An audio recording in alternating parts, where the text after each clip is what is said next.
What is up, my brothers from another mother? All right, let's do a little bit of an update. What's been going on here with the M5? It's been interesting. I got to be honest with you. It's a very, very different car from the M3.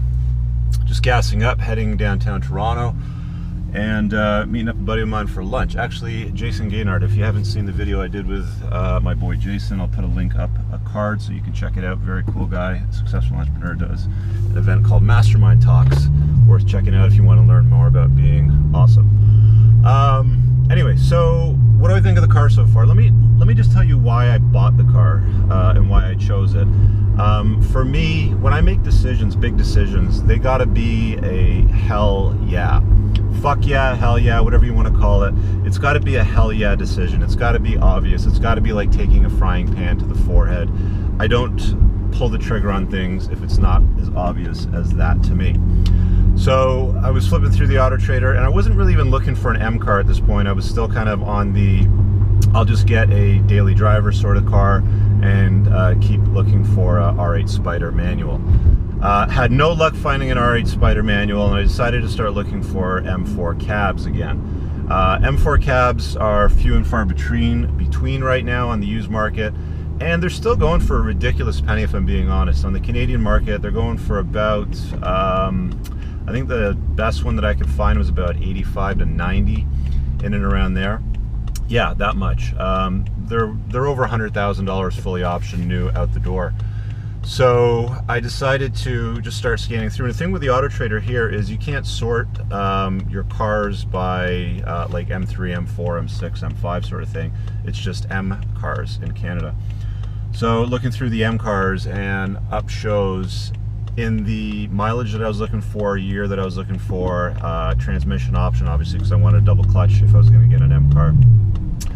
An M5, and it goes 700 horsepower, Dinan tuned with warranty, and it just so happened to be in one of my favorite colors, a dark metallic gray. I wasn't super keen on the light interior. I understand this is a Silverstone interior, which is starting to grow on me.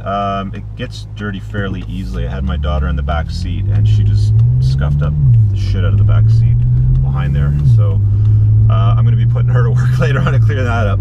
But yeah, so that's basically how I came across it. And when I saw it and I drove the car, I was basically, I was smitten. I was like, oh yeah, this is it. This is the shit. It's like, this is a nice car to begin with. It's a very luxurious, quiet, composed.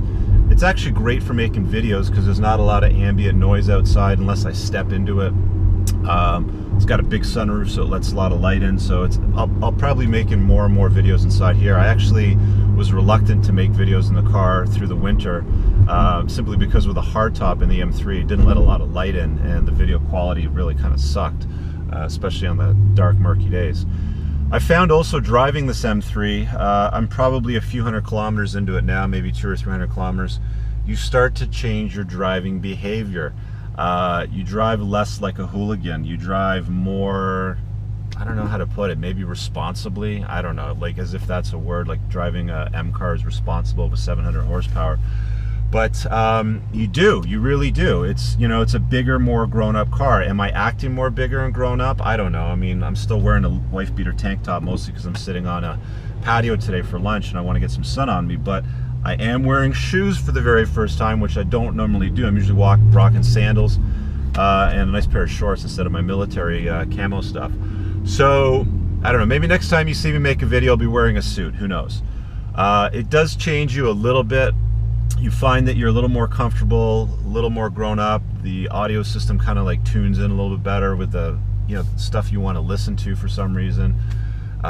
You know, you're more relaxed in the car. Of course, the seat is just so much more comfortable than the M3 seat. And I think I mentioned this before, it's less of a jarring ride. It is a very, it's bizarre. This thing is truly a wolf in sheep's clothing. It goes from being composed and relaxed and very passive and chilled to a complete like nightmare. I put up a video the other day, which you've probably seen already, where I did like a reaction. A friend of mine was in the front seat and she's just spazzing out, so I thought that was great. But I have way more reaction videos. I'm just going to put them on a compilation so it's all in one. It'll be a little bit longer. But people react to this car when you take them out for a ride just like that, essentially. Oh wow, this is a nice, comfortable, beautiful car, and then it turns into a fucking beast when you step into the gas and it just grows. It's dope. It's awesome. That's what I like about M cars. You know, the M3 did that. It had almost a dual personality. It was a little bit stiffer, you know, over the bumps. It was less forgiving. I found myself jarring around a lot. You probably notice in these new sequence of videos in this car, I'm not bobbling around as much because I'm actually being, you know, coddled and comforted as I'm driving. And I'm still getting used to the brakes and the suspension and everything, but I gotta say, you know, my first impressions are excellent. That is essentially why I chose the car. I don't know how much longer I'm gonna keep it, whether it's gonna be a 1 or 2 year ride, but it does have a almost 2-year warranty. I believe it expires spring of 2018. And I can drive up to 160,000 kilometers on it, fully warranted, which also includes the maintenance plan, by the way, too, because in Canada you get the oil changes and any other scheduled maintenance. I believe the only thing it doesn't cover are brake pads and tires, of which you would go through a lot if you track this car. I'm going to be honest with you. Yeah, I could see it going through tires quick, and the tires out back are a 305 Michelin Pilot Sport tire, which probably runs $500 to $600 each to replace, so they're not going to be inexpensive replacement tires. That is it for this video. I just kind of wanted to fill you guys in on why I chose this car. For me, it was as obvious as daylight. It was just, listen to this. Whoa! Every time you go near the gas in any gear, the traction control lights up. It's nuts.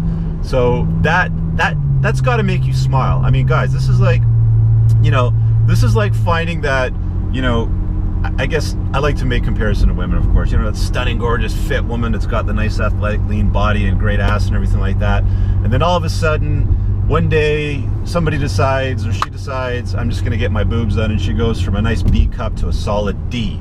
And that's what this car is with the Dinan package. It's gone from being just about perfect to something nobody's ever going to complain about, having a little more booby, because everybody loves a little bit of booby.